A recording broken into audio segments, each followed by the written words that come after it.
Hello दोस्तों, आज की इस वीडियो में हम कक्षा 8 8 ग्रेड अभ्यास पुस्तिका जो आपकी पुस्तक है विज्ञान गणित एवं सामाजिक विज्ञान, इसमें जो है हम सामाजिक विज्ञान का एक ही वीडियो में पूरा का पूरा हल देखने वाले हैं। इसके पहले वाले वीडियो में हमने आपको कक्षा 8 जो आपकी पुस्तक थी हिंदी, अंग्रेजी एवं संस्कृत और विज्ञान का जो है हमने कंप्लीट सॉल्यूशन उपलब्ध करा दिया है। यदि आपने इसके पहले वाले वीडियो को नहीं देखा है तो आप हमारे चैनल की प्लेलिस्ट या नीचे डिस्क्रिप्शन बॉक्स में दी गई लिंक पर जाकर आप देख सकते हैं। यहाँ पर हम इस वीडियो में कक्षा 8 विषय सामाजिक विज्ञान का पूरा सॉल्यूशन देखने वाले हैं, अर्थात एक ही वीडियो में आपको सभी प्रश्नों के उत्तर आपको बताए जाएंगे, तो वीडियो के साथ अंत तक बने रहिए। तो यहाँ पर आप देख सकते हैं 8 ग्रेड वर्कबुक प्रश्न उत्तर पुस्तिका कक्षा 8 विषय सामाजिक विज्ञान का पूरा आपको सॉल्यूशन बताया जाएगा, तो वीडियो के साथ अंत तक बने रहिए। तो यहाँ पर सबसे पहले हम अनुक्रमणिका देख लेते हैं। अध्याय का शीर्षक कौन कौन से अध्याय दिए गए हैं, तो हमारा अतीत यहाँ पर इतिहास में इस प्रकार से अध्याय 1 से लेकर अध्याय 9 तक इस प्रकार से पाठ दिए गए हैं। इसके बाद जो है भूगोल में यहाँ पर जो है अध्याय 1 से लेकर अध्याय 6 तक दिए गए हैं। और इसके बाद जो है सामाजिक एवं राजनीतिक जीवन, इसमें जो है कुल 10 अध्याय दिए गए हैं, तो सभी के आपको इन सभी अध्यायों के प्रश्न उत्तर बताए जाएंगे। तो आपको सभी प्रश्नों के उत्तर को आपको अच्छे से लिखते जाना है और वीडियो को ज़्यादा से ज़्यादा अपने दोस्तों के साथ शेयर करना है ताकि सभी को इसका सॉल्यूशन मिल सके। तो यहाँ पर सबसे पहले जो है पेज नंबर 122 पर अध्याय 1 दिया गया है, कैसे, कब और कहाँ। पहला प्रश्न है ब्रिटिश भारत के प्रथम गवर्नर जनरल कौन थे, तो आपको उत्तर इस प्रकार से लिखना है। इस प्रकार से आपको अच्छी से अच्छी राइटिंग में लिखना है कि ब्रिटिश भारत के प्रथम गवर्नर जनरल जो वॉरेन हेस्टिंग्स थे, इस प्रकार से आपको उत्तर में लिखना है। इसके बाद जो है प्रश्न क्रमांक 2 दिया गया है, इस प्रकार से पूछा गया है कि ए हिस्ट्री ऑफ ब्रिटिश इंडिया नामक पुस्तक के लेखक कौन हैं, तो आप उत्तर लिखेंगे ए हिस्ट्री ऑफ ब्रिटिश इंडिया नामक पुस्तक के लेखक जेम्स मिल हैं। इस प्रकार से आपको उत्तर में लिखना है। इसके बाद जो है प्रश्न क्रमांक 3 इस प्रकार से पूछा गया है, यहाँ पर आप देख सकते हैं कि यहाँ पर सुलेखन 20 किसे कहा गया है, तो उत्तर लिखेंगे कि जो लोग बहुत सुंदर ढंग से लिखते हैं उन्हें सुलेखन 20 कहा गया है। इस प्रकार से आप उत्तर लिखेंगे। तो आप वीडियो को रोककर या फिर आप स्क्रीनशॉट लेकर इन सभी प्रश्नों के उत्तर को आप अच्छे से लिख सकते हैं।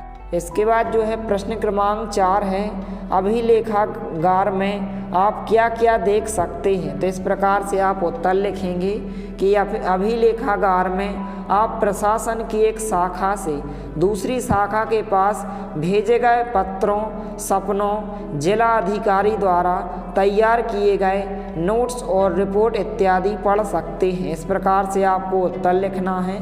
तो आप वीडियो को रोककर या फिर आप स्क्रीनशॉट लेकर इन सभी प्रश्नों के उत्तर को आप अच्छे से लिख सकते हैं। इस प्रकार से उत्तर होगा। उसके बाद जो है पेज नंबर 123 पर प्रश्न क्रमांक 5 दिया गया है इतिहास को तारीखों से क्यों जोड़ा जाता है था, तो आप उत्तर लिखेंगे कि इतिहास को तारीखों से इसलिए जोड़ा जाता है ताकि इतिहास में घटित घटनाओं का वैज्ञानिक ढंग से क्रमबद्धता के साथ अध्ययन किया जा सके। इस प्रकार से आपको उत्तर लिखना है। इसके बाद जो है प्रश्न क्रमांक 6 है छपाई की तकनीक के प्रसार से जनता को क्या क्या लाभ हुए, तो आप उत्तर लिखेंगे कि छपाई की तकनीकी के प्रसार से जनता में विभिन्न मुद्दों को लेकर चर्चा होने लगी व उनमें जागरूकता आई। साथ ही नेताओं व उपन्यासकारों ने अपनी भावना से जनता को जो है अवगत कराया। इस प्रकार से आपको उत्तर लिखना है। इसके बाद जो है प्रश्न क्रमांक 7 औपनिवेशीकरण से क्या आशा है, तो इस प्रकार से आप उत्तर लिखेंगे कि औपनिवेशीकरण किसी समृद्धि एवं शक्तिशाली राष्ट्र द्वारा अपने विभिन्न हितों के साधनों के लिए किसी निर्मल किंतु प्राकृतिक संसाधनों से परिपूर्ण राष्ट्र के विभिन्न संसाधनों का शक्ति के बल पर उपयोग करना और निवेशीकरण है। इस प्रकार से आप उत्तर लिखेंगे। तो आप वीडियो को रोककर इस प्रश्न के उत्तर को आप अच्छे से लिख सकते हैं। इसके बाद जो है प्रश्न क्रमांक 8 इस प्रकार से दिया गया है, यहाँ पर आप देख सकते हैं। जनगणना द्वारा किस प्रकार की जानकारियाँ एकत्रित की जाती हैं? तो आप उत्तर लिखेंगे। जनगणना द्वारा किसी प्रांत में रहने वाले लोगों की संख्या, उनकी जाति, इलाके और व्यवसाय के बारे में जानकारी इकट्ठा की जाती है। इस प्रकार से आप उत्तर लिखेंगे।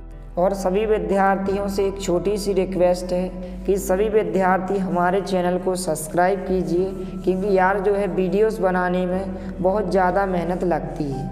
इसलिए सभी विद्यार्थियों से निवेदन है कि आप हमारे चैनल को सब्सक्राइब कीजिए। इसी तरह आपको गणित विषय की 8 ग्रेड अभ्यास पुस्तिका का कंप्लीट सॉल्यूशन आपको नेक्स्ट वीडियो में जल्द से जल्द उपलब्ध कराया जाएगा। इसलिए आप चैनल को सब्सक्राइब ज़रूर करें। यदि आप सब्सक्राइब करते हो तो जब भी हम कोई भी वीडियो अपलोड करेंगे तो उसकी नोटिफिकेशन आप तक सबसे पहले पहुंचेगी। इसलिए आप सब्सक्राइब ज़रूर करें। इसके बाद जो है पेज नंबर 124 पर प्रश्न क्रमांक 9 पूछा गया है। जेम्स मिल द्वारा अपनी किताब में मुख्य रूप से किन बातों को उल्लेखित किया गया है? तो आपको जो है यहाँ से लेकर यहाँ तक इस प्रश्न के उत्तर को आपको अच्छे से लिख लेना है। तो आप वीडियो को रोककर इस प्रश्न के उत्तर को आप अच्छे से लिख सकते हैं। इसके बाद जो है प्रश्न क्रमांक 10 इस प्रकार से पूछा गया है।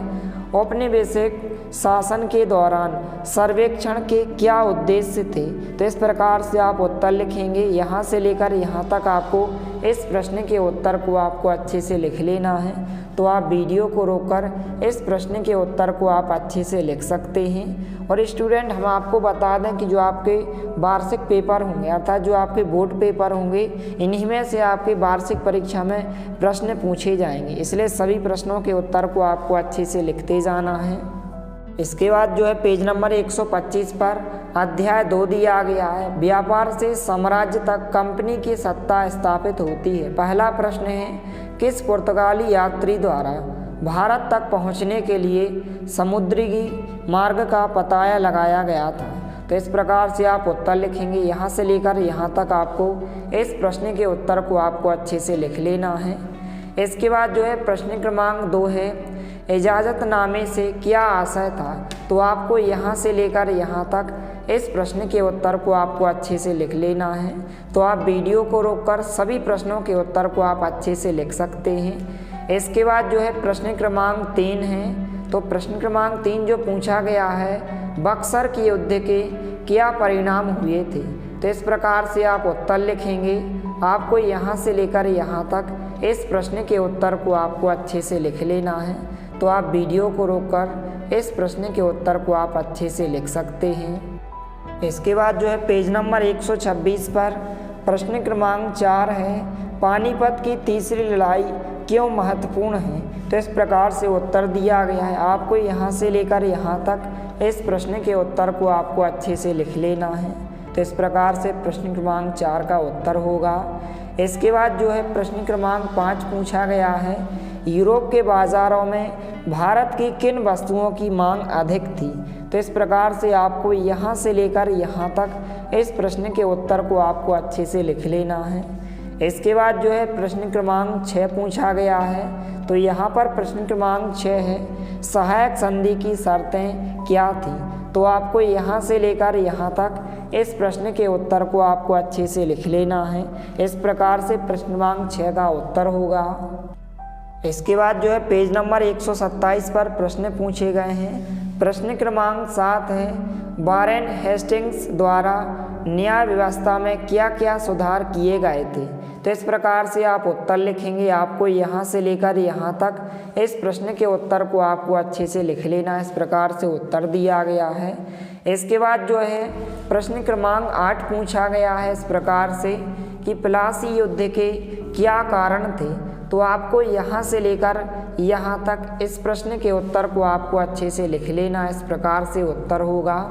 इसके बाद जो है प्रश्न क्रमांक 9 पूछा गया है, यूरोपीय व्यापारिक कंपनियों में प्रतिस्पर्धा के क्या कारण थे? तो आपको यहाँ से लेकर यहाँ तक इस प्रश्न के उत्तर को आपको अच्छे से लिख लेना है। इस प्रकार से प्रश्न क्रमांक 9 का उत्तर होगा। इसके बाद जो है पेज नंबर 128 पर प्रश्न क्रमांक 10 दिया गया है। लॉर्ड डलहौजी की विलय नीति क्या थी तथा इस नीति से किन किन भारतीय राज्यों को अपने नियंत्रण में लिया गया था? तो इस प्रकार से उत्तर दिया गया है।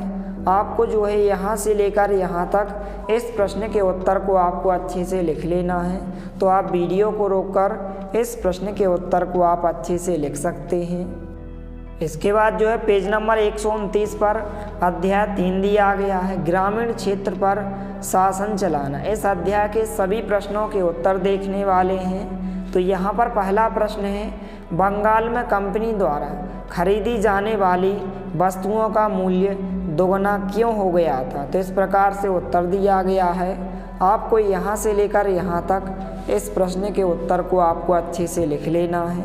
इस प्रकार से पहले प्रश्न का उत्तर होगा। इसके बाद जो है दूसरा प्रश्न पूछा गया है, कंपनी द्वारा सन 1793 में स्थायी बंदोबस्त क्यों लागू किया गया था? तो इस प्रकार से आप उत्तर लिखेंगे। आपको यहाँ से लेकर यहाँ तक इस प्रश्न के उत्तर को आपको अच्छे से लिख लेना है। इसके बाद जो है प्रश्न क्रमांक 3 पूछा गया है, बंगाल अर्थव्यवस्था के गहरे संकट में आने से किसानों पर क्या प्रभाव पड़ा? तो आपको यहाँ से लेकर यहाँ तक इस प्रश्न के उत्तर को आपको अच्छे से लिख लेना है।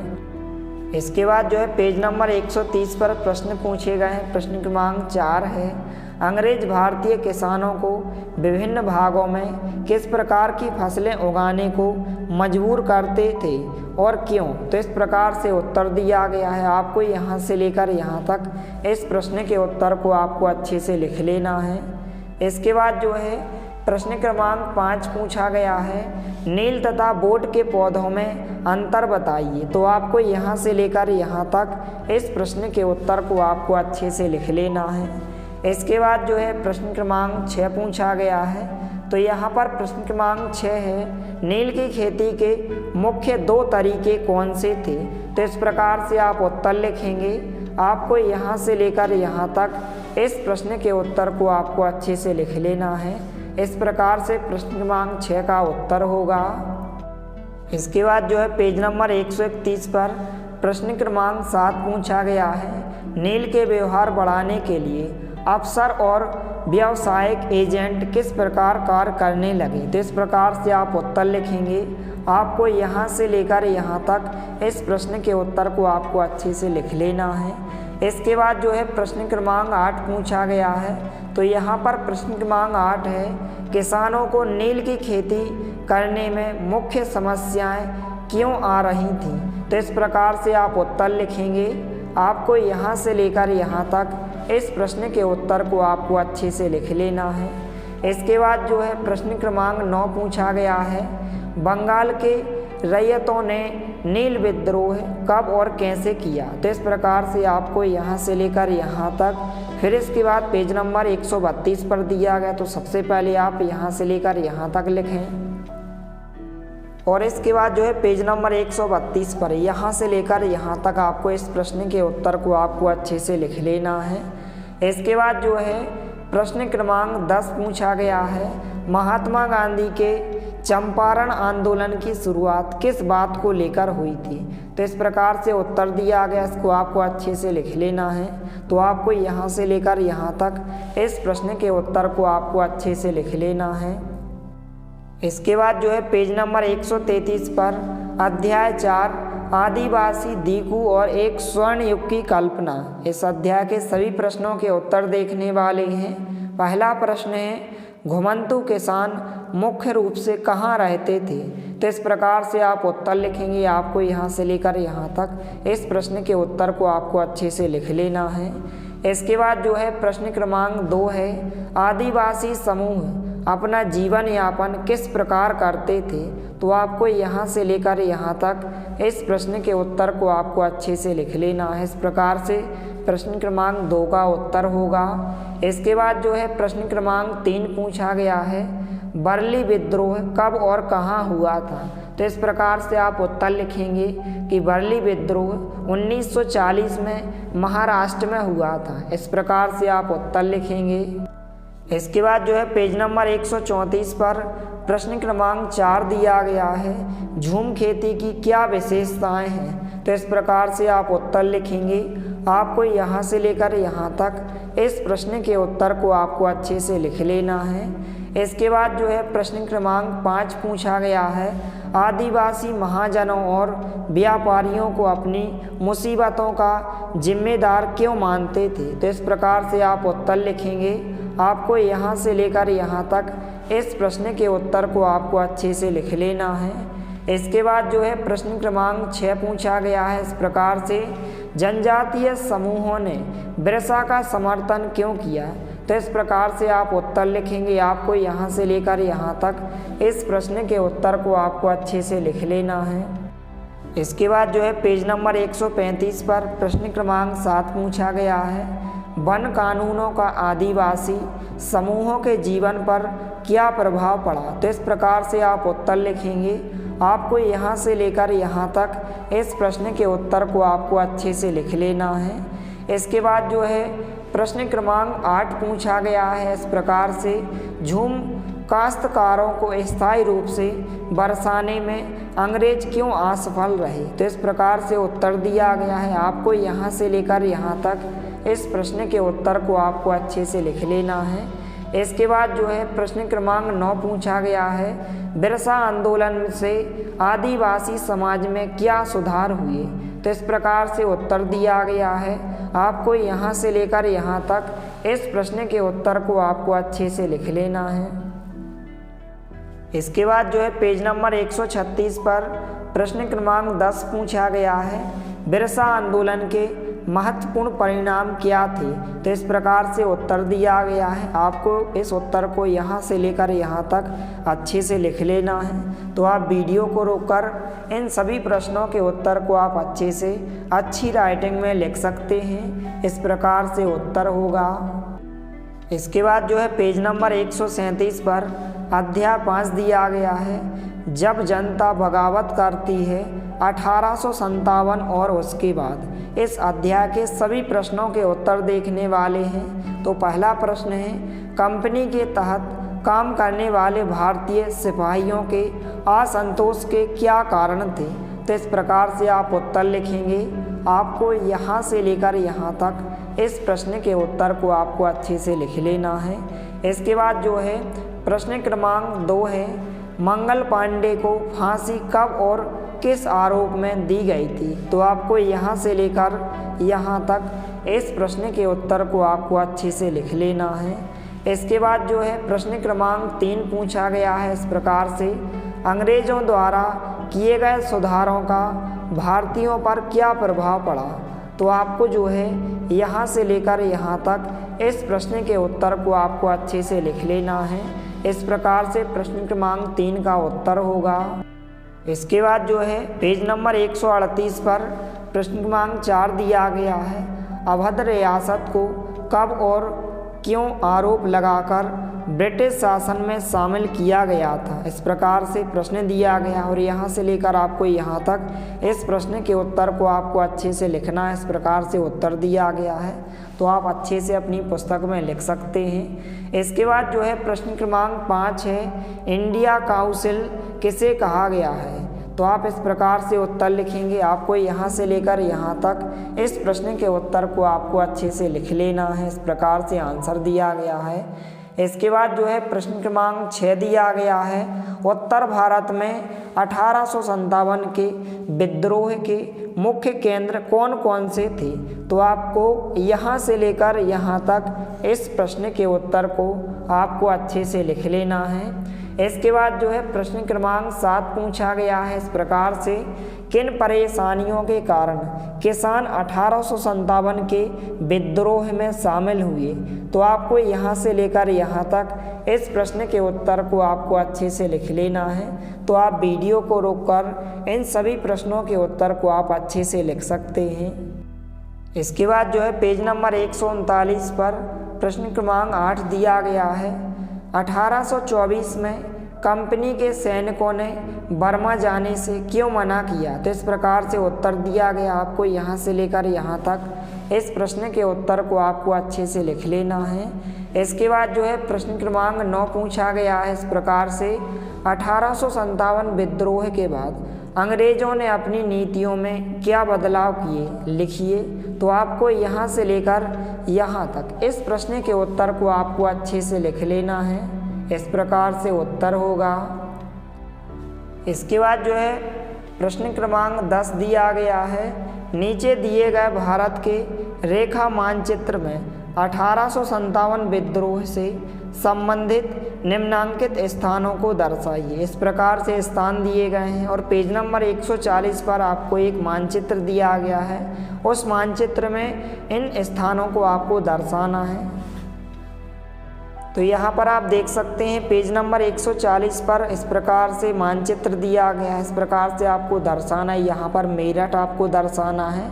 इसके बाद यहाँ पर दिल्ली, यहाँ पर झांसी, इसके बाद यहाँ पर लखनऊ, यहाँ पर बरेली, यहाँ पर फैज़ाबाद, यहाँ पर बनारस, यहाँ पर ग्वालियर, यहाँ पर कानपुर, यहाँ पर सागर और यहाँ पर जबलपुर। इस प्रकार से आपको इन स्थानों को आपको अच्छे से दर्शाना है इस प्रकार से मानचित्र में। इसके बाद जो है पेज नंबर 141 पर अध्याय 7 दिया गया है, देसी जनता को सभ्य बनाना, राष्ट्र को शिक्षित करना। इस अध्याय के सभी प्रश्नों के उत्तर देखने वाले हैं। पहला प्रश्न है, प्राच्यवादी किसे कहा गया है? तो इस प्रकार से आप उत्तर लिखेंगे। आपको यहाँ से लेकर यहाँ तक इस प्रश्न के उत्तर को आपको अच्छे से लिख लेना है। इसके बाद जो है प्रश्न क्रमांक 2 पूछा गया है, अंग्रेजों का सांस्कृतिक मिशन क्या था? तो इस प्रकार से आप उत्तर लिखेंगे। आपको यहाँ से लेकर यहाँ तक इस प्रश्न के उत्तर को आपको अच्छे से लिखना है। इसके बाद जो है प्रश्न क्रमांक 3 है, इस प्रकार से पूछा गया है कि एशियाटिक सोसाइटी ऑफ बंगाल का गठन किसके द्वारा किया गया था? तो आपको इस प्रकार से उत्तर लिखना है। आपको यहाँ से लेकर यहाँ तक इस प्रश्न के उत्तर को आपको अच्छे से लिख लेना है। इसके बाद जो है प्रश्न क्रमांक 4 इस प्रकार से पूछा गया है कि अंग्रेजी भाषा सिखाने की ज़रूरत पर मैकाले ने जोर क्यों दिया? तो इस प्रकार से आप उत्तर लिखेंगे। सबसे पहले आपको यहाँ से लेकर यहाँ तक लिखना है। इसके बाद जो है पेज नंबर 142 पर आगे उत्तर दिया गया, तो सबसे पहले आप यहाँ से लेकर यहाँ तक लिखें और इसके बाद आप यहाँ से लेकर आप यहाँ तक लिखें इस प्रश्न के उत्तर को। तो आपको अच्छे से लिख लेना है। इसके बाद प्रश्न क्रमांक 5 है, जेम्स मिल की राय में देसी जनता का दिल किस प्रकार जीता जा सकता था? तो इस प्रकार से आप उत्तर लिखेंगे। आपको यहाँ से लेकर यहाँ तक इस प्रश्न के उत्तर को आपको अच्छे से लिख लेना है। इस प्रकार से प्रश्न क्रमांक 5 का उत्तर होगा। इसके बाद जो है प्रश्न क्रमांक 6 पूछा गया है, चार्ल्स वुड के वुड्स डिस्पैच में क्या संदेश लिखा था? तो आप उत्तर लिखेंगे। आपको यहाँ से लेकर यहाँ तक इस प्रश्न के उत्तर को आपको अच्छे से लिख लेना है। इस प्रकार से प्रश्न क्रमांक 6 का उत्तर होगा। इसके बाद जो है प्रश्न क्रमांक 7 है, इस प्रकार से पूछा गया है, 1830 के दशक में एडम के अनुसार बंगाल और बिहार की पाठशालाएं कैसी थीं? तो आप उत्तर लिखेंगे। आपको यहाँ से लेकर यहाँ तक इस प्रश्न के उत्तर को आपको अच्छे से लिख लेना है। इस प्रकार से उत्तर होगा, तो आप आसानी से लिख सकते हैं।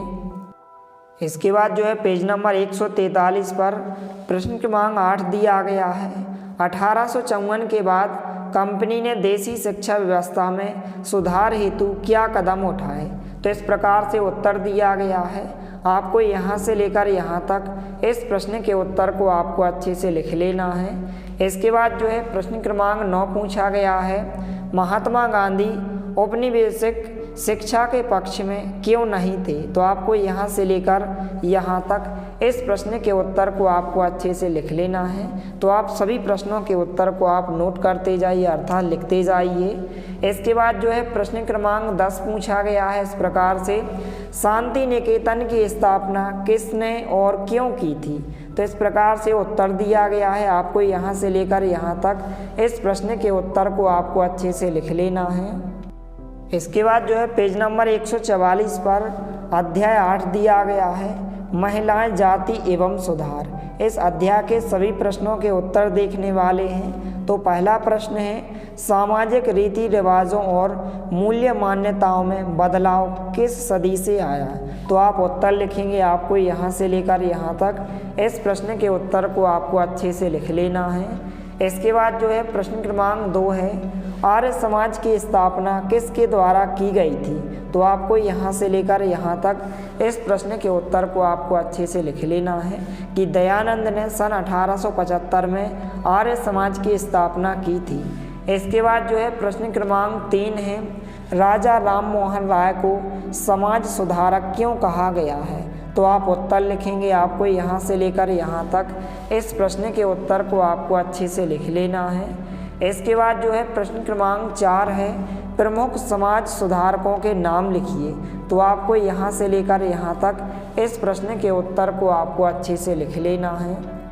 इसके बाद जो है पेज नंबर 145 पर प्रश्न पूछे गए हैं। प्रश्न क्रमांक 5 है, राजा राम मोहन राय महिलाओं की कौन सी दशा सुधारने के पक्ष में थे? तो इस प्रकार से आप उत्तर लिखेंगे, आपको यहाँ से लेकर यहाँ तक इस प्रश्न के उत्तर को आपको अच्छे से लिख लेना है। इसके बाद जो है प्रश्न क्रमांक 6 है, महिला शिक्षा को बढ़ावा देने में किन महिलाओं का महत्वपूर्ण योगदान रहा है?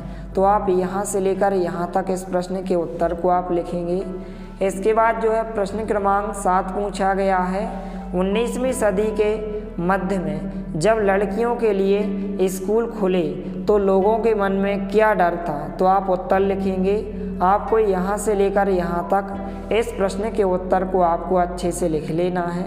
इस प्रकार से प्रश्न क्रमांक 7 का उत्तर होगा। इसके बाद जो है पेज नंबर 146 पर प्रश्न क्रमांक 8 दिया गया है, बाल विवाह निषेध अधिनियम कब पारित किया गया था? इसमें क्या प्रावधान किए गए? तो इस प्रकार से उत्तर दिया गया है, आपको यहाँ से लेकर यहाँ तक इस प्रश्न के उत्तर को आपको अच्छे से लिख लेना। इस प्रकार से उत्तर दिया गया है। इसके बाद जो है प्रश्न क्रमांक 9 दिया गया है, सत्य शोधक समाज की स्थापना किसके द्वारा की गई तथा किसके प्रति मुहिम लगाई या मुहिम चलाई गई थी? तो यहाँ से लेकर यहाँ तक आपको इस प्रश्न के उत्तर को आपको अच्छे से लिख लेना। इस प्रकार से उत्तर दिया गया है। इसके बाद जो है पेज नंबर 147 पर अध्याय 9 दिया गया है, राष्ट्रीय आंदोलन का संगठन 1870 के दशक से 1947 तक। पहला प्रश्न है, स्वतंत्र भारत के प्रथम भारतीय गवर्नर जनरल कौन थे? तो यहाँ से लेकर यहाँ तक आपको इस प्रश्न के उत्तर को अच्छे से लिखना है। इसके बाद जो है दूसरा प्रश्न पूछा गया है, बंगाल का विभाजन कब और किसने किया था? तो आप उत्तर लिखेंगे, 1905 में वायसराय करजन ने बंगाल का विभाजन कर दिया। इस प्रकार से आप उत्तर लिखेंगे। इसके बाद जो है प्रश्न क्रमांक 3 इस प्रकार से पूछा गया है कि साइमन कमीशन का भारतीयों ने विरोध क्यों किया? तो आपको यहाँ से लेकर यहाँ तक इस प्रश्न के उत्तर को आपको अच्छे से लिखना। इस प्रकार से उत्तर दिया गया है। इसके बाद जो है प्रश्न क्रमांक 4 पूछा गया है इस प्रकार से, एल्बर्ट बिल सरकार ने क्यों वापस लिया था? तो आपको यहाँ से लेकर यहाँ तक इस प्रश्न के उत्तर को आपको अच्छे से लिख लेना है। इस प्रकार से प्रश्न क्रमांक 4 का उत्तर होगा। इसके बाद जो है पेज नंबर 148 पर प्रश्न क्रमांक 5 दिया गया है, महात्मा गांधी ने दांडी यात्रा क्यों की थी? तो आपको उत्तर लिखना है। आपको यहाँ से लेकर यहाँ तक इस प्रश्न के उत्तर को आपको अच्छे से लिख लेना है। इसके बाद जो है प्रश्न क्रमांक 6 पूछा गया है, किस घटना के कारण जो है गांधी जी ने असहयोग आंदोलन वापस लिया था? तो आपको यहाँ से लेकर यहाँ तक इस प्रश्न के उत्तर को आपको अच्छे से लिख लेना है। इसके बाद जो है प्रश्न क्रमांक 7 पूछा गया है कि रॉलेट कानून का विरोध भारतीयों ने क्यों किया? तो आपको यहाँ से लेकर यहाँ तक इस प्रश्न के उत्तर को आपको अच्छे से लिख लेना। इस प्रकार से प्रश्न क्रमांक 7 का उत्तर होगा। इसके बाद जो है पेज नंबर 149 पर प्रश्न क्रमांक 8 दिया गया है, असहयोग आंदोलन में लोगों द्वारा किन वस्तुओं या कार्यों का बहिष्कार किया गया? तो आपको यहाँ से लेकर यहाँ तक इस प्रश्न के उत्तर को आपको अच्छे से लिख लेना है। इसके बाद जो है प्रश्न क्रमांक 9 पूछा गया है, बंगाल विभाजन क्यों किया गया एवं इसके क्या परिणाम हुए। तो आपको यहाँ से लेकर यहाँ तक इस प्रश्न के उत्तर को आपको अच्छे से लिख लेना है। इसके बाद जो है प्रश्न क्रमांक 10 पूछा गया है, कांग्रेस की आरंभिक मांगें क्या थीं। तो आपको यहाँ से लेकर यहाँ तक इस प्रश्न के उत्तर को आपको अच्छे से लिख लेना है। इस प्रकार से प्रश्न क्रमांक 10 का उत्तर होगा। इसके बाद जो है पेज नंबर 150 पर भूगोल का अध्याय 1 दिया गया है। यहाँ से आपकी भूगोल विषय स्टार्ट हो जाती है।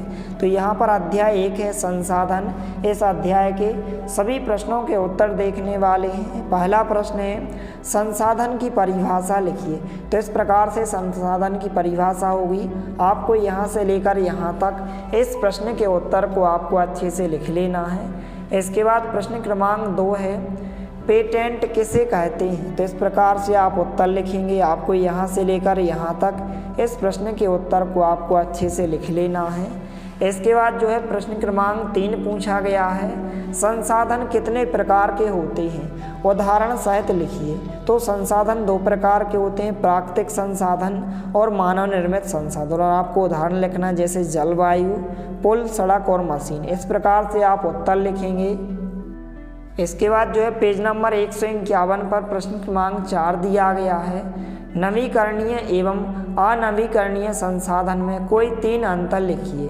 इस प्रकार से उत्तर दिया गया, नवीकरणीय संसाधन और अनवीकरणीय संसाधन में 3 अंतर आपको इस प्रकार से लिख लेना है। तो आप वीडियो को रोककर इस प्रश्न के उत्तर को आप अच्छे से लिख सकते हैं। इसके बाद जो है प्रश्न क्रमांक 5 है, नीचे दिए गए विभिन्न संसाधनों के उदाहरणों को तालिका में लिखिए। तो इस प्रकार से आप तालिका में लिखेंगे। यहाँ पर आप लिखेंगे लौह अयस्क, कोयला, कृषि भूमि। यहाँ पर आप लिखेंगे मनोरम दृश्य, दादी माँ के घरेलू नुस्खे और यहाँ पर आप लिखेंगे लोकगीत। इस प्रकार से आपको इस तालिका में लिखना है। इसके बाद जो है प्रश्न क्रमांक 6 पूछा गया है, पृथ्वी पर प्राकृतिक संसाधनों का वितरण असमान क्यों है। तो आप उत्तर इस प्रकार से लिखेंगे। आपको यहाँ से लेकर यहाँ तक इस प्रश्न के उत्तर को आपको अच्छे से लिख लेना है। इसके बाद जो है पेज नंबर 152 पर प्रश्न क्रमांक 7 दिया गया है, कोई 5 मानव निर्मित संसाधनों के नाम लिखिए। तो इस प्रकार से आप कोई भी 5 निर्मित संसाधनों के नाम लिख सकते हैं, जैसे पुल, सड़क, मशीन, वाहन और प्लास्टिक। इस प्रकार से आपको उत्तर लिखना है। इसके बाद जो है प्रश्न क्रमांक 8 पूछा गया है, मानव संसाधन से क्या तात्पर्य है, इसे किस प्रकार मूल्यवान बनाया जा सकता है। तो इस प्रकार से आप उत्तर लिखेंगे। आपको यहाँ से लेकर यहाँ तक इस प्रश्न के उत्तर को आपको अच्छे से लिख लेना है।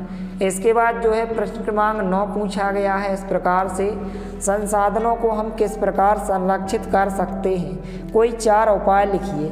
तो आपको यहाँ से लेकर यहाँ तक इन 4 उपायों को आपको अच्छे से लिख लेना। इस प्रकार से प्रश्न क्रमांक 9 का उत्तर होगा।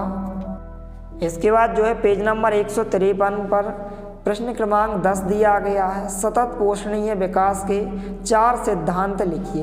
तो इस प्रकार से इन 4 सिद्धांतों को आपको अच्छे से लिख लेना है। इस प्रकार से प्रश्न क्रमांक 10 का उत्तर होगा।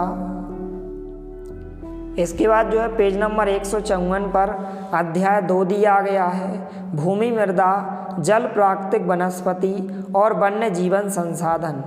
तो इसके हम सभी प्रश्नों के उत्तर देखने वाले हैं।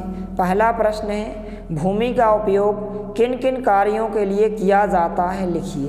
तो इस प्रकार से उत्तर दिया गया है। आपको यहाँ से लेकर यहाँ तक इस प्रश्न के उत्तर को आपको अच्छे से लिख लेना है। इसके बाद जो है प्रश्न क्रमांक 2 दिया गया है, भूस्खलन को रोकने की प्रविधियाँ लिखिए। तो आप यहाँ से लेकर यहाँ तक इन तीनों विधियों को आप अच्छे से लिख सकते हैं। इस प्रकार से प्रश्न 2 का उत्तर होगा। इसके बाद जो है प्रश्न क्रमांक 3 पूछा गया है, इस प्रकार से मृदा संरक्षण के कोई 4 उपाय लिखिए।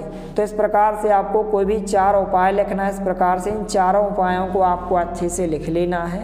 इस प्रकार से प्रश्न क्रमांक 3 का उत्तर होगा। इसके बाद जो है पेज नंबर 155 पर प्रश्न क्रमांक 4 पूछा गया है, धरातल पर जल कितने रूपों में पाया जाता है। तो आप उत्तर लिखेंगे इस प्रकार से। इन चारों बिंदुओं को आपको अच्छे से लिख लेना, इस प्रकार से उत्तर दिया गया। तो आप यहाँ से लेकर यहाँ तक इस प्रश्न के उत्तर को आप अच्छे से लिख लीजिए। इसके बाद जो है प्रश्न क्रमांक 5 पूछा गया है, विश्व के कौन कौन से प्रदेश जल की कमी की समस्या का सामना कर रहे हैं। तो इस प्रकार से उत्तर होगा। आपको यहाँ से लेकर यहाँ तक इस प्रश्न के उत्तर को आपको अच्छे से लिख लेना है। इसके बाद जो है प्रश्न क्रमांक 6 पूछा गया है, इस प्रकार से वनों से होने वाले लाभ लिखिए। तो इस प्रकार से वनों से होने वाले आप कोई भी 5 या 6 लाभ लिख सकते हैं। इस प्रकार से इन 5 लाभों को आपको अच्छे से लिख लेना है। इस प्रकार से प्रश्न क्रमांक 6 का उत्तर होगा। इसके बाद जो है पेज नंबर 156 पर प्रश्न क्रमांक 7 दिया गया है, विश्व की वनस्पति को कितने वर्गों में बांटा गया है, उनका वर्णन लिखिए। तो इस प्रकार से आपको उत्तर लिखना है। तो आपको जो है यहाँ से लेकर आपको यहाँ तक इस प्रश्न के उत्तर को आपको अच्छे से लिख लेना है। तो आप वीडियो को रोककर इस प्रश्न के उत्तर को आप अच्छे से लिख सकते हैं। इस प्रकार से प्रश्न 7 का उत्तर होगा। इसके बाद जो है प्रश्न क्रमांक 8 पूछा गया है, पारितंत्र के संतुलन को बनाए रखने में जीव जंतु किस प्रकार उपयोगी हैं। तो आप उत्तर लिखेंगे। तो आपको यहाँ से लेकर यहाँ तक इस प्रश्न के उत्तर को आपको अच्छे से लिख लेना है। इसके बाद जो है प्रश्न क्रमांक 9 पूछा गया है कि राष्ट्रीय उद्यान व वन्य जीव अभयारण्य में अंतर लिखिए। तो इस प्रकार से उत्तर होगा। आपको जो है यहाँ से लेकर यहाँ तक इस प्रश्न के उत्तर को आपको अच्छे से लिख लेना है। तो सबसे पहले आप यहाँ से लेकर यहाँ तक लिख लीजिए। इसके बाद पेज नंबर 157 पर इसके आगे का उत्तर दिया गया है। इसके बाद जो है पेज नंबर 157 पर प्रश्न क्रमांक 9 में जो आगे का उत्तर है आपको यहाँ से लेकर यहाँ तक लिखना है। तो आप वीडियो को रोककर इस प्रश्न के उत्तर को आप अच्छे से लिख सकते हैं। इसके बाद जो है प्रश्न क्रमांक 10 पूछा गया है, CITES को पूर्ण रूप में लिखिए, इसकी स्थापना क्यों की गई। तो आपको यहाँ से लेकर यहाँ तक इस प्रश्न के उत्तर को आपको अच्छे से लिख लेना है। इसके बाद जो है पेज नंबर 158 पर अध्याय 4 कृषि दिया गया है। इस पाठ के सभी प्रश्नों के उत्तर देखने वाले हैं। पहला प्रश्न है, पौधों से परिष्कृत उत्पाद तक के रूपांतरण में कितनी आर्थिक क्रियाएं सम्मिलित हैं, लिखिए। तो आपको यहाँ से लेकर यहाँ तक इस प्रश्न के उत्तर को आपको अच्छे से लिख लेना है। इसके बाद जो है प्रश्न क्रमांक 2 पूछा गया है, कृषि क्रियाकलाप के लिए क्या क्या आवश्यक है। तो आप यहाँ से लेकर यहाँ तक इस प्रश्न के उत्तर को लिखेंगे। इसके बाद जो है प्रश्न क्रमांक 3 पूछा गया है, इस प्रकार से कृषि तंत्र क्या है, इसके महत्वपूर्ण निवेश एवं संक्रियाएं क्या क्या हैं। तो आप उत्तर लिखेंगे। आपको यहाँ से लेकर यहाँ तक इस प्रश्न के उत्तर को आपको अच्छे से लिख लेना है। इसके बाद जो है पेज नंबर 159 पर प्रश्न क्रमांक 4 दिया गया है, श्रम और प्रौद्योगिकी के स्तर के आधार पर कृषि को कितने प्रकारों में विभाजित किया गया है। तो आप उत्तर लिखेंगे। आपको यहाँ से लेकर यहाँ तक इस प्रश्न के उत्तर को आपको अच्छे से लिख लेना है। इसके बाद जो है प्रश्न क्रमांक 5 पूछा गया है, जैविक कृषि से आप क्या समझते हैं, लिखिए। तो आपको यहाँ से लेकर यहाँ तक इस प्रश्न के उत्तर को आपको अच्छे से लिख लेना है। इस प्रकार से प्रश्न क्रमांक 5 का उत्तर होगा। इसके बाद जो है प्रश्न क्रमांक 6 पूछा गया है, आदिम निर्वाह कृषि में कौन कौन सी कृषि को शामिल किया गया है। तो आप यहाँ से लेकर यहाँ तक इस प्रश्न के उत्तर को आप लिखेंगे। इसके बाद जो है पेज नंबर 160 पर प्रश्न क्रमांक 7 दिया गया है, मिश्रित कृषि क्या है, यह किन किन देशों में प्रचलित है। तो आपको यहाँ से लेकर यहाँ तक इस प्रश्न के उत्तर को आपको अच्छे से लिख लेना है। तो आप वीडियो को रोककर लिख सकते हैं। इसके बाद जो है प्रश्न क्रमांक 8 है, गेहूं की फसल के लिए किस प्रकार की जलवायु की आवश्यकता होती है, लिखिए। तो आपको यहाँ से लेकर यहाँ तक इस प्रश्न के उत्तर को आपको अच्छे से लिख लेना है। इस प्रकार से प्रश्न क्रमांक 8 का उत्तर होगा। इसके बाद जो है प्रश्न क्रमांक 9 पूछा गया है, कपास की खेती के लिए किस प्रकार की जलवायु व मृदा उपयुक्त होती है, लिखिए। तो आपको यहाँ से लेकर यहाँ तक इस प्रश्न के उत्तर को आपको अच्छे से लिख लेना है। इसके बाद जो है पेज नंबर 161 पर प्रश्न क्रमांक 10 दिया गया है, खाद्य सुरक्षा से क्या आशय है। तो आपको इस प्रकार से उत्तर लिखना है। आपको यहाँ से लेकर यहाँ तक इस प्रश्न के उत्तर को आपको अच्छे से लिख लेना है। इसके बाद जो है पेज नंबर 162 पर अध्याय 5 दिया गया है, उद्योग। तो इस अध्याय के सभी प्रश्नों के उत्तर देखने वाले हैं। पहला प्रश्न है, विनिर्माण किसे कहते हैं। तो इस प्रकार से आप उत्तर लिखेंगे। आपको यहाँ से लेकर यहाँ तक इस प्रश्न के उत्तर को आपको अच्छे से लिख लेना है। इसके बाद जो है प्रश्न क्रमांक 2 पूछा गया है, कृषि पर आधारित किन्हीं 3 उद्योगों के नाम लिखिए। तो आपको यहाँ से लेकर यहाँ तक इस प्रश्न के उत्तर को आपको अच्छे से लिख लेना है। इसके बाद जो है प्रश्न क्रमांक 3 पूछा गया है, भारत के किन्हीं 3 प्रमुख औद्योगिक प्रदेशों के नाम लिखिए। तो आपको यहाँ से लेकर यहाँ तक इस प्रश्न के उत्तर को आपको अच्छे से लिखना है। तो आप वीडियो को रोक कर लिख सकते हैं। इसके बाद जो है प्रश्न क्रमांक 4 पूछा गया है, औद्योगिक दुर्घटना को कम करने हेतु किए जाने वाले उपाय लिखिए। तो आपको यहाँ से लेकर यहाँ तक इस प्रश्न के उत्तर को आपको अच्छे से लिख लेना है। तो सबसे पहले आप यहाँ से लेकर यहाँ तक लिख लीजिए, पहला उपाय होगा। इसके बाद पेज नंबर 163 पर दूसरा तीसरा उपाय दिया गया है। इसके बाद आप दूसरा उपाय लिखेंगे, तीसरा उपाय, तो इसको भी आपको अच्छे से लिख लेना है। इसके बाद प्रश्न क्रमांक 5 पूछा गया है, सनराइज उद्योग किसे कहते हैं। तो आपको यहाँ से लेकर यहाँ तक इस प्रश्न के उत्तर को आपको अच्छे से लिख लेना है। इस प्रकार से प्रश्न क्रमांक 5 का उत्तर होगा। इसके बाद जो है प्रश्न क्रमांक 6 पूछा गया है, जमशेदपुर सांची में लोहा इस्पात उद्योग स्थापित होने के क्या कारण हैं, लिखिए।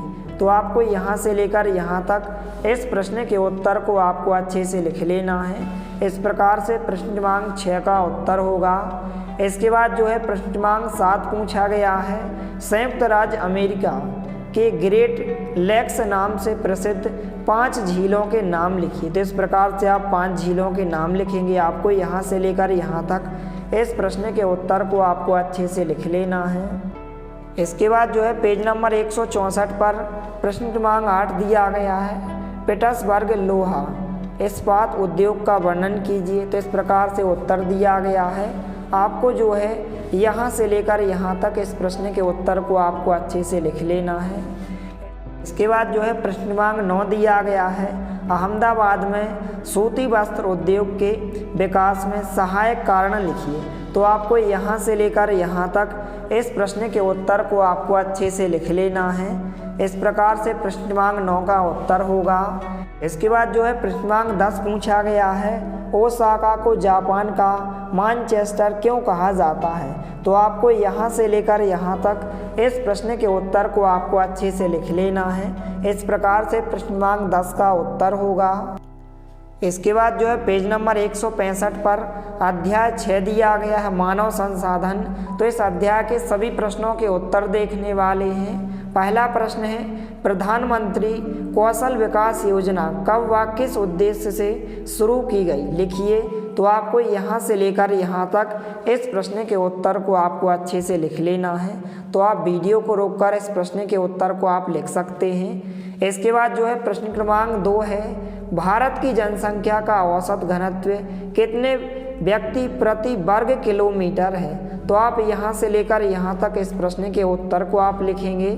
इसके बाद जो है प्रश्न क्रमांक 3 पूछा गया है, जनसंख्या वितरण को प्रभावित करने वाले कारकों के नाम लिखिए। तो आपको इस प्रकार से कारक लिखना है कि जनसंख्या वितरण को प्रभावित करने वाले कारक निम्न हैं, स्थलाकृति, जलवायु, मृदा, जल, खनिज, आर्थिक कारक, सांस्कृतिक कारक, सामाजिक कारक। इस प्रकार से उत्तर होगा। इसके बाद जो है पेज नंबर 166 पर प्रश्न क्रमांक 4 दिया गया है, जनसंख्या संगठन की विशेषताएं लिखिए। तो इस प्रकार से उत्तर होगा। आपको यहाँ से लेकर यहाँ तक इस प्रश्न के उत्तर को आपको अच्छे से लिख लेना है। इसके बाद जो है प्रश्न क्रमांक 5 पूछा गया है, जीवन प्रत्याशा से क्या आशा है। तो आप यहाँ से लेकर यहाँ तक इस प्रश्न के उत्तर को आप लिखेंगे। इसके बाद जो है प्रश्न क्रमांक 6 पूछा गया है, विश्व की कुल जनसंख्या में से किस महाद्वीप में सर्वाधिक लोग निवास करते हैं, लिखिए। तो आप उत्तर लिखेंगे, विश्व की कुल जनसंख्या में से एशिया महाद्वीप में सर्वाधिक लोग निवास करते हैं, इस प्रकार से उत्तर होगा। इसके बाद जो है प्रश्न क्रमांक 7 पूछा गया है, प्रवास, अप्रवासी व उत्प्रवास शब्द के अर्थ लिखिए। तो इस प्रकार से आप उत्तर लिखेंगे। आपको यहाँ से लेकर यहाँ तक इस प्रश्न के उत्तर को आपको अच्छे से लिख लेना है।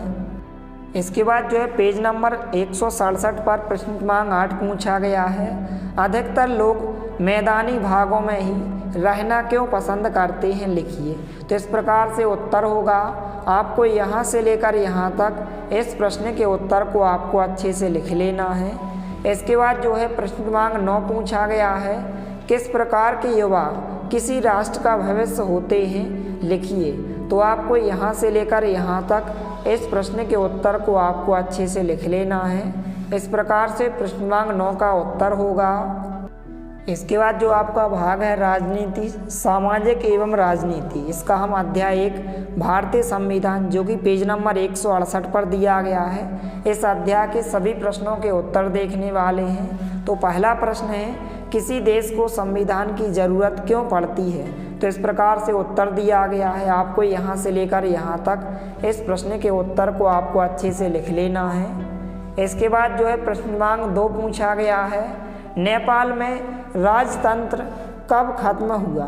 तो आप इस प्रकार से उत्तर लिखेंगे। आपको यहाँ से लेकर यहाँ तक इस प्रश्न के उत्तर को आपको अच्छे से लिख लेना है। इसके बाद जो है प्रश्न क्रमांक 3 पूछा गया है, नेपाल में पहले से ही संविधान था तो उसे नए संविधान की ज़रूरत क्यों पड़ी। तो आपको यहाँ से लेकर यहाँ तक इस प्रश्न के उत्तर को आपको अच्छे से लिख लेना है। इसके बाद जो है पेज नंबर 169 पर प्रश्न क्रमांक 4 दिया गया है, भारतीय संविधान सभा का गठन किस वर्ष में किया गया एवं इसके निर्माण में कितने वर्ष लगे। तो इस प्रकार से आप उत्तर लिखेंगे। आपको यहाँ से लेकर यहाँ तक इस प्रश्न के उत्तर को आपको अच्छे से लिख लेना है। इसके बाद प्रश्न क्रमांक 5 है, संघवाद से क्या तात्पर्य है। तो आपको यहाँ से लेकर यहाँ तक इस प्रश्न के उत्तर को आपको अच्छे से लिख लेना है। तो आप वीडियो को रोककर सभी प्रश्नों के उत्तर को आप अच्छे से लिखते जाइए। इसके बाद जो है प्रश्न क्रमांक 6 है, सार्वभौमिक मताधिकार का अर्थ लिखिए। तो आपको यहाँ से लेकर यहाँ तक इस प्रश्न के उत्तर को आपको अच्छे से लिख लेना है। इसके बाद जो है प्रश्न क्रमांक 7 पूछा गया है, सरकार के तीनों अंगों के नाम लिखें, कानून को लागू करने का काम किस अंग के द्वारा किया जाता है। तो आपको यहाँ से लेकर यहाँ तक इस प्रश्न के उत्तर को आपको अच्छे से लिख लेना है। इसके बाद जो है पेज नंबर 170 पर प्रश्न क्रमांक 8 पूछा गया है, भारतीय संविधान की अंतरात्मा किसे कहा जाता है। तो आप यहाँ से लेकर यहाँ तक इस प्रश्न के उत्तर को आप लिखेंगे। इसके बाद जो है प्रश्न क्रमांक 9 पूछा गया है, भारतीय संविधान में नीति निर्देशक तत्वों का खंड क्यों जोड़ा गया है। तो आप उत्तर लिखेंगे। तो आपको यहाँ से लेकर यहाँ तक इस प्रश्न के उत्तर को आपको अच्छे से लिख लेना है। इसके बाद जो है प्रश्न क्रमांक 10 पूछा गया है, हमारे मौलिक अधिकार कितने हैं, उनके नाम लिखिए एवं किन्हीं 2 मौलिक अधिकारों का वर्णन कीजिए। तो कुल मौलिक अधिकार कितने हैं, 6 हैं। इस प्रकार से इनके आपको नाम लिखना है। इस प्रकार से उत्तर होगा। तो आप वीडियो को रोककर इस प्रश्न के उत्तर को आप अच्छे से लिख सकते हैं। के बाद जो है पेज नंबर 171 पर अध्याय 3, हमें संसद क्यों चाहिए, इस अध्याय के सभी प्रश्नों के उत्तर देखने वाले हैं। पहला प्रश्न है, कोई भी पराधीन देश अपने फैसले स्वयं नहीं ले सकता, हमें अपने फैसले लेने का अधिकार कब मिला। तो इस प्रकार से उत्तर होगा। आपको यहाँ से लेकर यहाँ तक इस प्रश्न के उत्तर को आपको अच्छे से लिख लेना है। इसके बाद प्रश्न 2 है, सहमति का आशय स्पष्ट कीजिए। तो आपको यहाँ से लेकर यहाँ तक इस प्रश्न के उत्तर को आपको अच्छे से लिख लेना है। इसके बाद जो है प्रश्न क्रमांक 3 है, संसद किसे कहा जाता है? तो आप यहाँ से लेकर यहाँ तक इस प्रश्न के उत्तर को आप अच्छे से लिख सकते हैं। के बाद जो है प्रश्न क्रमांक 4 है, देश की सर्वोच्च कानून निर्मात्री संस्था का नाम लिखें तथा इसके सदनों के नाम भी लिखिए। तो इस प्रकार से उत्तर होगा। आपको यहाँ से लेकर यहाँ तक इस प्रश्न के उत्तर को आपको अच्छे से लिख लेना है। इसके बाद जो है पेज नंबर 172 पर प्रश्न क्रमांक 5 पूछा गया है, राज्यसभा के सभापति कौन होते हैं? राज्यसभा के सदस्यों की संख्या कितनी है? तो आपको यहाँ से लेकर यहाँ तक इस प्रश्न के उत्तर को आपको अच्छे से लिख लेना है। इसके बाद प्रश्न क्रमांक 6 है, लोकसभा के सदस्यों की संख्या लिखिए, इसकी अध्यक्षता कौन करता है? तो आपको यहाँ से लेकर यहाँ तक इस प्रश्न के उत्तर को आपको अच्छे से लिख लेना है। इसके बाद जो है प्रश्न क्रमांक 7 पूछा गया है, भारतीय संसद की चुनाव प्रक्रिया का संक्षेप में वर्णन कीजिए। तो आपको यहाँ से लेकर यहाँ तक इस प्रश्न के उत्तर को आपको अच्छे से लिख लेना है।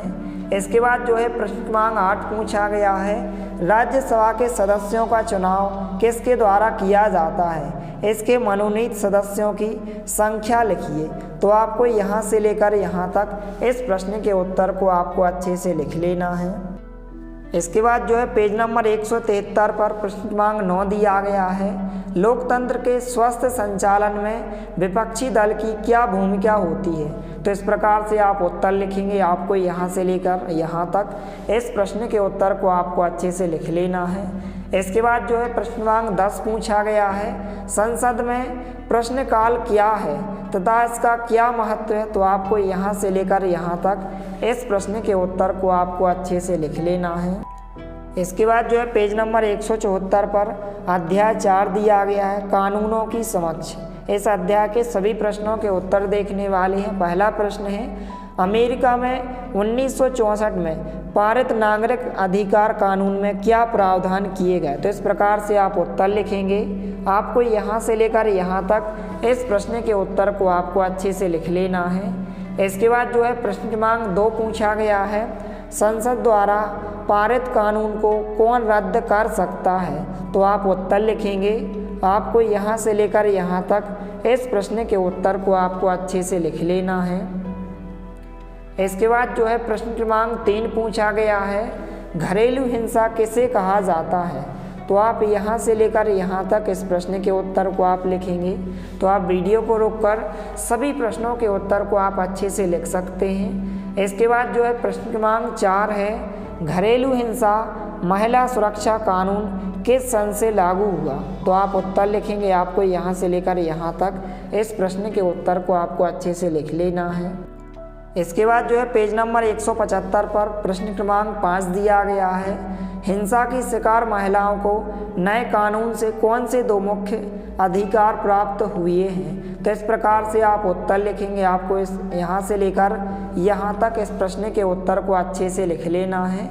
इसके बाद जो है प्रश्न क्रमांक 6 पूछा गया है, किसी अलोकप्रिय कानून का विरोध करने के क्या क्या तरीके हो सकते हैं? तो आपको यहाँ से लेकर यहाँ तक इस प्रश्न के उत्तर को आपको अच्छे से लिख लेना है। इसके बाद प्रश्न क्रमांक 7 पूछा गया है, लोगों को हिस्सेदारी और उत्साह से जुड़ने का संसद पर क्या प्रभाव पड़ता है? तो आपको यहाँ से लेकर यहाँ तक इस प्रश्न के उत्तर को अच्छे से लिख लेना है। इसके बाद प्रश्न क्रमांक 8 है, भारतीय राष्ट्रवादी खेमा अंग्रेजों के किन कानूनों का विरोध करता था? तो आपको यहाँ से लेकर यहाँ तक इस प्रश्न के उत्तर को आपको अच्छे से लिख लेना है। इसके बाद जो है पेज नंबर 176 पर अध्याय 5 न्यायपालिका, इस अध्याय के सभी प्रश्नों के उत्तर देखने वाले हैं। पहला प्रश्न है, न्यायपालिका किन विवादों का निपटारा करती है? तो आपको यहाँ से लेकर यहाँ तक इस प्रश्न के उत्तर को आपको अच्छे से लिख लेना है। इसके बाद जो है प्रश्न क्रमांक 2 दिया गया है, न्यायिक समीक्षा को समझाइए। तो आपको यहाँ से लेकर यहाँ तक इस प्रश्न के उत्तर को आपको अच्छे से लिख लेना है। इसके बाद जो है प्रश्न क्रमांक 3 पूछा गया है, न्यायपालिका ने हाकिम शेख को किस मौलिक अधिकार के संदर्भ में मुआवजा देने का आदेश दिया? तो आपको यहाँ से लेकर यहाँ तक इस प्रश्न के उत्तर को आपको अच्छे से लिख लेना है। इसके बाद जो है पेज नंबर 177 पर प्रश्न क्रमांक 4 दिया गया है, भारत के सर्वोच्च न्यायालय की स्थापना कब की गई थी? तो आपको यहाँ से लेकर यहाँ तक इस प्रश्न के उत्तर को आपको अच्छे से लिख लेना है। इसके बाद जो है प्रश्न क्रमांक 5 पूछा गया है, स्वतंत्र न्यायपालिका किसे कहते हैं? तो आपको यहाँ से लेकर यहाँ तक इस प्रश्न के उत्तर को आपको अच्छे से लिख लेना है। इस प्रकार से उत्तर होगा। इसके बाद जो है प्रश्न क्रमांक 6 पूछा गया है, देश की सबसे बड़ी अदालत कौन सी है? यह कहाँ स्थित है? तो आपको यहाँ से लेकर यहाँ तक इस प्रश्न के उत्तर को आपको अच्छे से लिख लेना है। इसके बाद जो है प्रश्न क्रमांक 7 दिया गया है, उच्च न्यायालयों की स्थापना सबसे पहले किन प्रेसिडेंसी शहरों में की गई? तो आपको यहाँ से लेकर यहाँ तक इस प्रश्न के उत्तर को आपको अच्छे से लिख लेना है। इसके बाद प्रश्न क्रमांक 8 है, एकीकृत न्यायिक व्यवस्था से क्या आशय है? लिखिए। तो आपको यहाँ से लेकर यहाँ तक इस प्रश्न के उत्तर को आपको अच्छे से लिख लेना है। इसके बाद जो है पेज नंबर 178 पर प्रश्न क्रमांक 9 दिया गया, फौजदारी और दीवानी कानून के कोई 2 अंतर लिखिए। तो इस प्रकार से आपको इन 2 अंतर को अच्छे से लिख लेना है। पहला अंतर होगा इसका पहला अंतर, दूसरा अंतर यहाँ तक और दूसरा अंतर यहाँ तक होगा। तो इसको आप अच्छे से लिख सकते हैं। तो इस प्रकार से आपको यहाँ से लेकर यहाँ तक और यहाँ से लेकर आपको यहाँ तक इस प्रश्न के उत्तर को आपको अच्छे से लिख लेना है। तो आप वीडियो को रोककर इस प्रश्न के उत्तर को आप अच्छे से लिख सकते हैं। इसके बाद जो है प्रश्न क्रमांक 7 पूछा गया है, यहाँ पर प्रश्न क्रमांक 10 पूछा गया है, जनहित याचिका दायर करने का अधिकार किसे है? इसे कहाँ कहाँ दायर किया जा सकता है? तो इस प्रकार से उत्तर दिया गया। आपको यहाँ से लेकर यहाँ तक इस प्रश्न के उत्तर को आपको अच्छे से लिख लेना है। के बाद जो है पेज नंबर 179 पर अध्याय 7 हाशियाकरण की समझ, इस अध्याय के सभी प्रश्नों के उत्तर देखने वाले हैं। पहला प्रश्न है, आदिवासी शब्द का आशय लिखिए। तो इस प्रकार से उत्तर होगा। आपको यहाँ से लेकर यहाँ तक इस प्रश्न के उत्तर को आपको अच्छे से लिख लेना है। इसके बाद प्रश्न 2 है, हमारे देश में सर्वाधिक जनजाति वाले राज्य कौन कौन से हैं? तो आपको यहाँ से लेकर यहाँ तक इस प्रश्न के उत्तर को आपको अच्छे से लिख लेना है। इसके बाद जो है प्रश्न क्रमांक 3 है, जंगलों से प्राप्त ऐसे 3 उत्पाद बताइए जिनका उपयोग आप घर में करते हैं। तो आपको यहाँ से लेकर यहाँ तक इस प्रश्न के उत्तर को आपको अच्छे से लिख लेना है। इसके बाद जो है प्रश्न क्रमांक 4 है, आदिवासी लड़की सोमा यह क्यों कहती है कि मैं आदिवासियों की कहानी पर फिल्म बनाऊंगी?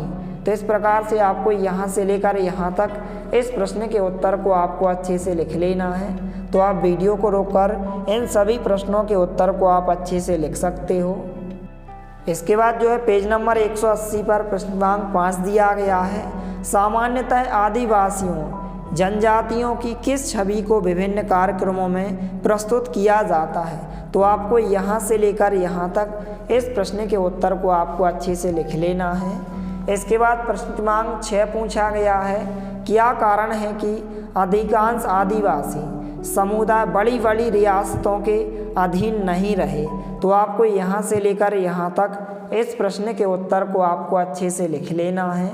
इसके बाद जो है प्रश्न क्रमांक 7 पूछा गया है, वर्तमान में आदिवासी समुदाय शहर का रुख क्यों कर रहे हैं? तो आपको यहाँ से लेकर यहाँ तक इस प्रश्न के उत्तर को लिखना है।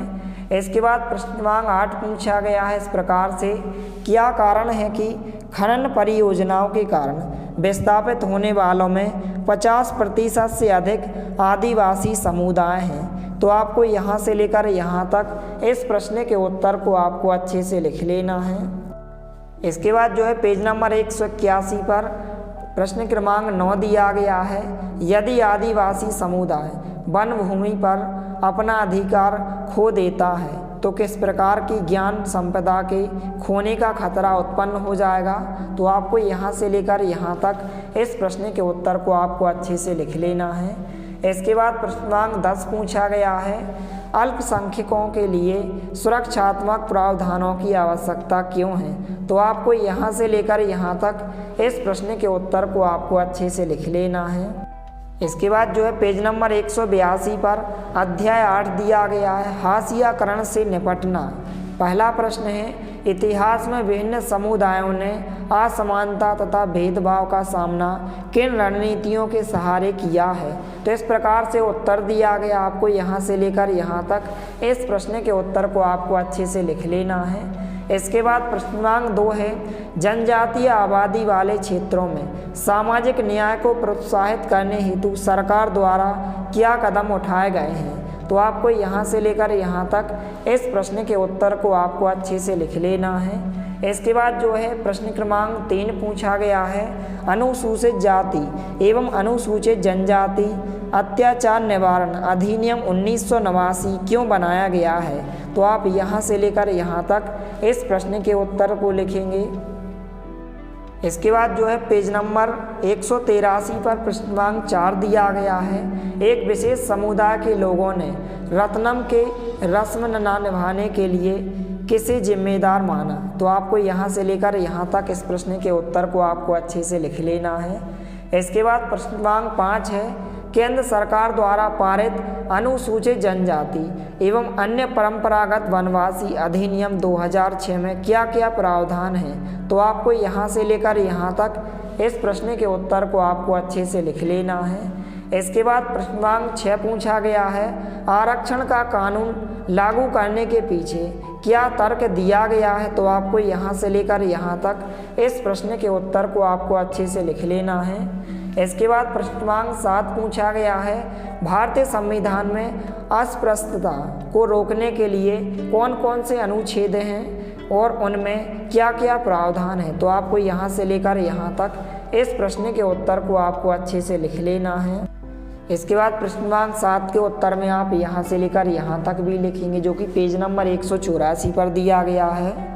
इसके बाद जो है प्रश्न क्रमांक 8 पूछा गया है इस प्रकार से कि हाशियाई तबकों ने मौलिक अधिकारों का इस्तेमाल किन तरीकों से किया है।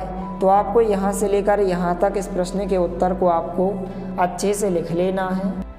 इसके बाद जो है पेज नंबर 185 पर अध्याय 9 दिया गया है, जन सुविधाएं। प्रश्न 1 है, भारतीय संविधान के अनुच्छेद 21 के अंतर्गत पानी को जीवन का अधिकार मानने का क्या आशय है। तो आप इस प्रकार से उत्तर लिखेंगे। यहाँ से लेकर आपको यहाँ तक इस प्रश्न के उत्तर को आपको अच्छे से लिख लेना है।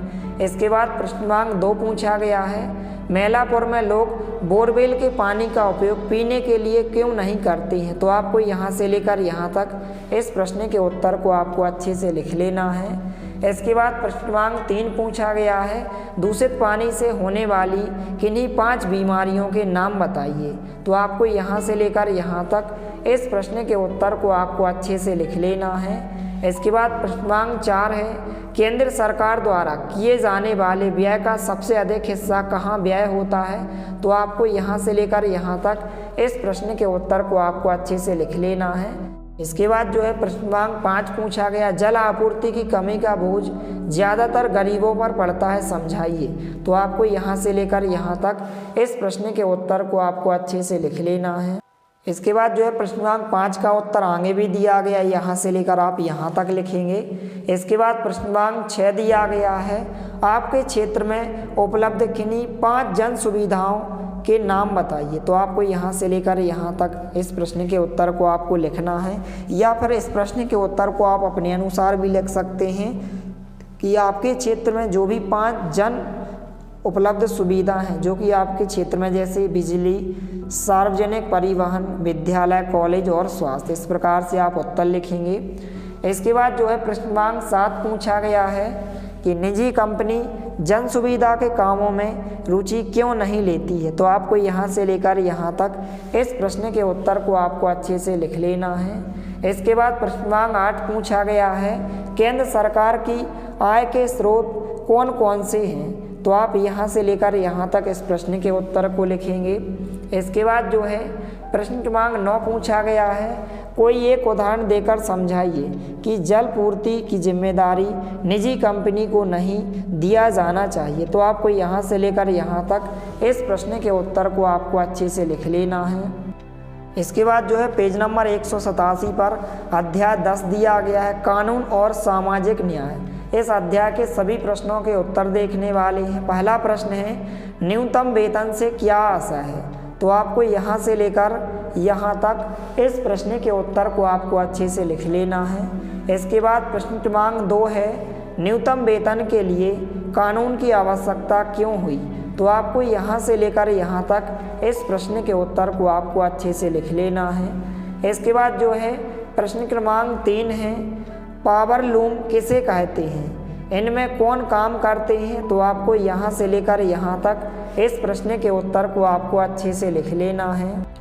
इसके बाद जो है पेज नंबर 188 पर प्रश्न क्रमांक 4 दिया गया है, सरकार निजी कंपनियों की गतिविधियों को क्यों नियंत्रित करती है? तो आपको यहाँ से लेकर यहाँ तक इस प्रश्न के उत्तर को आपको अच्छे से लिख लेना है। तो आप वीडियो को रोक कर लिख सकते हैं। इसके बाद प्रश्न क्रमांक 5 पूछा गया है, शोषण से मुक्ति के अधिकार का अर्थ लिखिए। तो आपको यहाँ से लेकर यहाँ तक लिखना है इस प्रश्न के उत्तर में।